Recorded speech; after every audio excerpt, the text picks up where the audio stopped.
Hello friends, स्वागत है आपका अपने प्यारा सा इस यूट्यूब चैनल में। आज के इस वीडियो में हम लोग बिहार बोर्ड क्लास 10वीं साइंस के काफ़ी ज़्यादा महत्वपूर्ण 20 ऐसे प्रश्नों को देखेंगे जो कि आपके बोर्ड एग्जाम 2027 में पूछा जाएगा। तो आप लोग वीडियो को एकदम शुरू से अंत तक देखिएगा।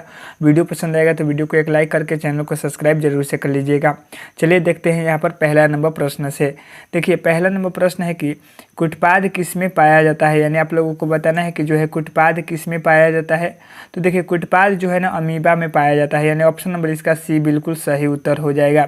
अमीबा से एक दो प्रश्न पूछा जा सकता है। जैसे पहला प्रश्न पूछा जा सकता है कि अमीबा कैसा जीव है, तो अमीबा जो है एक कोशिकीय जीव है। कैसा जीव है, तो अमीबा जो है एक कोशिकीय जीव है।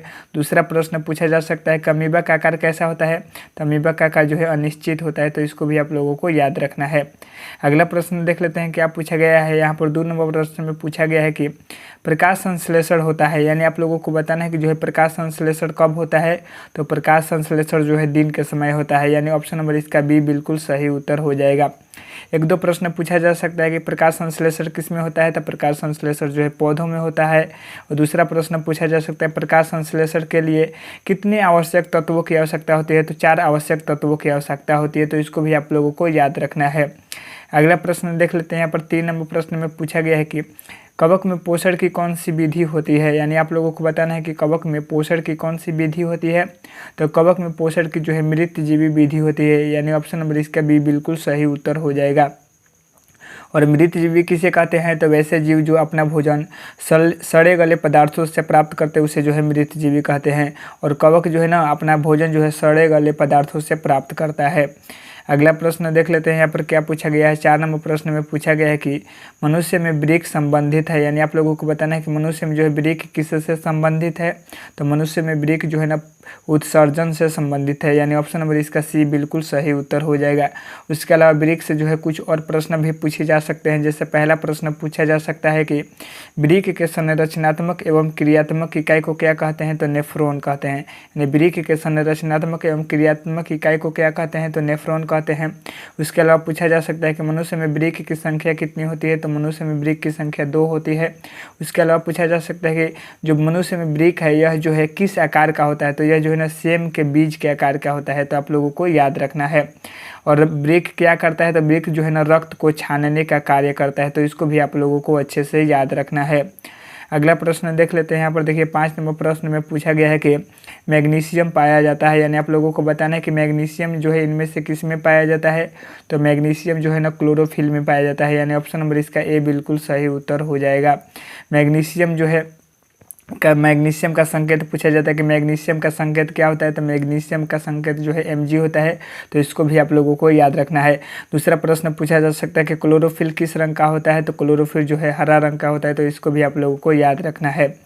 अगला प्रश्न देख लेते हैं। यहाँ पर 6 नंबर प्रश्न में पूछा गया है कि विश्राम की अवस्था में मनुष्य का हृदय 1 मिनट में कितनी बार धड़कता है, यानी जब मनुष्य जो है विश्राम की अवस्था में होता है तो उसका हृदय 1 मिनट में कितनी बार धड़कता है, तो 72 बार धड़कता है, यानी ऑप्शन नंबर इसका ए बिल्कुल सही उत्तर हो जाएगा।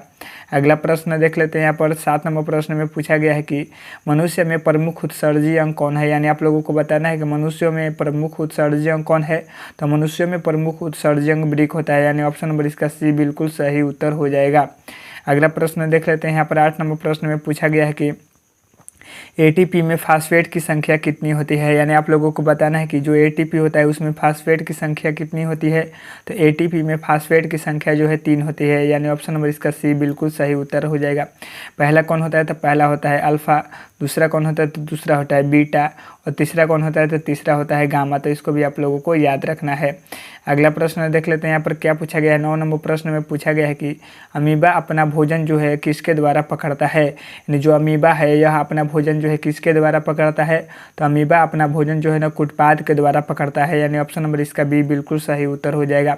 और अमीबा जो है भोजन के रूप में क्या ग्रहण करता है, तो अमीबा जो है भोजन के रूप में शैवाल के छोटे छोटे टुकड़ा को खाता है। उसके अलावा जो है बैक्टीरिया को खाता है। और उसके अलावा क्या खाता है, तो उसके अलावा जो है ना डाइटम के छोटे छोटे टुकड़ों को खाता है। तो इसको भी आप लोगों को याद रखना है। अगला प्रश्न देख लेते हैं। यहाँ पर 10 नंबर प्रश्न पूछा गया है कि कार्बोहाइड्रेट, प्रोटीन तथा वसा के पूर्ण पाचन का स्थान कौन है, यानी आप लोगों को बताना है कि जो कार्बोहाइड्रेट है, जो प्रोटीन है और जो वसा है यह जो पूर्ण रूप से कहाँ पचता है। तो यह जो पूर्ण रूप से जो है छोटी आंत में पचता है, यानी ऑप्शन नंबर इसका सी बिल्कुल सही उत्तर हो जाएगा।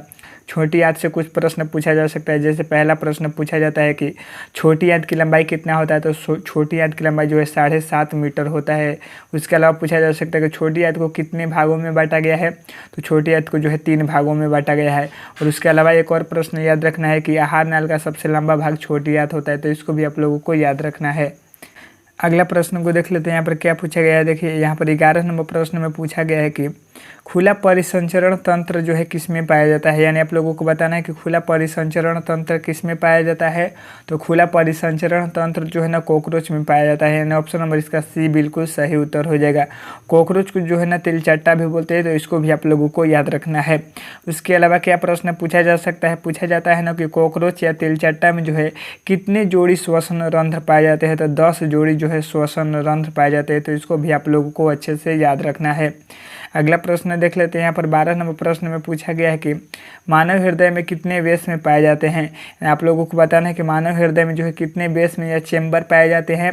तो मानव हृदय में जो है ना 4 चेम्बर या बेस में पाए जाते हैं। यानी ऑप्शन नंबर इसका बी बिल्कुल सही उत्तर हो जाएगा। उसके अलावा क्या प्रश्न पूछा जा सकता है, पूछा जाता है कि मानव हृदय जो है किस झिल्ली से ढका होता है, तो पेरिकार्डियम। किस में, तो पेरिकार्डियम जो है, पेरिकार्डियम जो है ना झिल्ली से ढका होता है। उसके अलावा पूछा जाता है कि जो मानव हृदय है यह जो है इसका वजन कितना होता है। तो मानव हृदय का वजन जो है 300 ग्राम से लेकर के 450 ग्राम होता है। और उसके अलावा पूछा जाता है ना कि मानव का जो है कौन सा अंग है जो कभी आराम नहीं करता है। तो मानव का जो हृदय है यह जो है कभी आराम नहीं करता। तो इसको भी आप लोगों को अच्छे से याद रखना है। अगला प्रश्न देख लेते हैं। यहाँ पर 13 नंबर प्रश्न है कि वसा का पाचन कौन करता है। यानी आप लोगों को बताना है कि वसा का पाचन जो है कौन करता है। तो वसा का पाचन जो है लाइपेज करता है। यानी ऑप्शन नंबर इसका सी बिल्कुल सही उत्तर हो जाएगा। उसके अलावा जो है पेप्सिन और जो ट्रिप्सिन है ना, यह जो है किसका पाचन करता है, यह जो है ना प्रोटीन का पाचन करता है। तो इसको भी आप लोगों को अच्छे से याद रखना है। अगला प्रश्न देख लेते हैं। यहाँ पर 14 नंबर प्रश्न में पूछा गया है कि छोटी आंत को कितने भागों में बांटा गया है। यानी आप लोगों को बताना है कि छोटी आंत को कितने भागों में बांटा गया है। तो छोटी आंत को जो है ना 3 भागों में बांटा गया है। यानी ऑप्शन नंबर इसका सी बिल्कुल सही उत्तर हो जाएगा। पहला होता है ग्रहणी, दूसरा होता है जेजुनम, तीसरा होता है इलियम। तो इसको भी आप लोगों को याद रखना है। अगला प्रश्न देख लेते हैं। यहाँ पर 15 नंबर प्रश्न है कि किण्वन क्रिया पाई जाती है। यानी आप लोगों को बताना है कि किण्वन की क्रिया जो है किस में पाई जाती है। तो किण्वन की क्रिया जो है ना ईस्ट में पाई जाती है। यानी ऑप्शन नंबर इसका बी बिल्कुल सही उत्तर हो जाएगा। क्या हो जाएगा, तो ऑप्शन नंबर इसका बी बिल्कुल सही उत्तर हो जाएगा। उसके अलावा पूछा जाता है कि किण्वन विधि की खोज किसने की।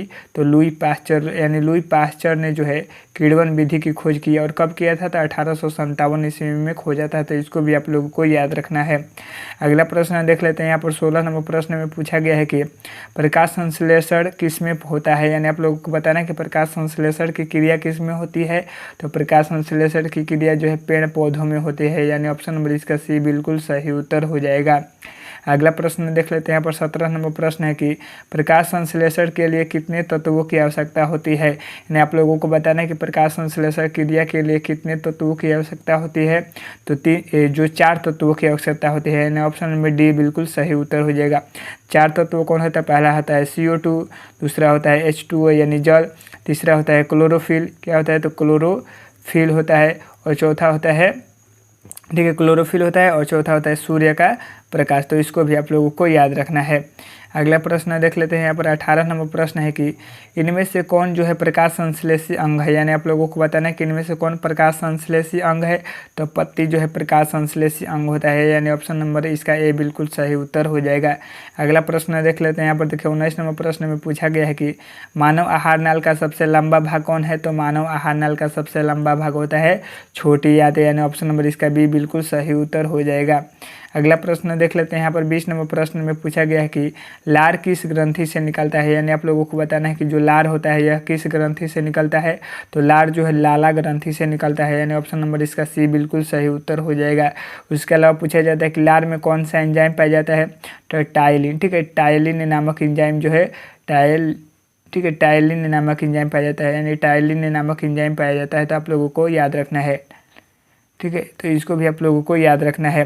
और टाइलिन जो है किसका पाचन करता है, तो कार्बोहाइड्रेट का पाचन करता है। तो इसको भी आप लोगों को याद रखना है। आप लोग बताइएगा कि आप लोगों का 20 में से कितना प्रश्न सही हुआ।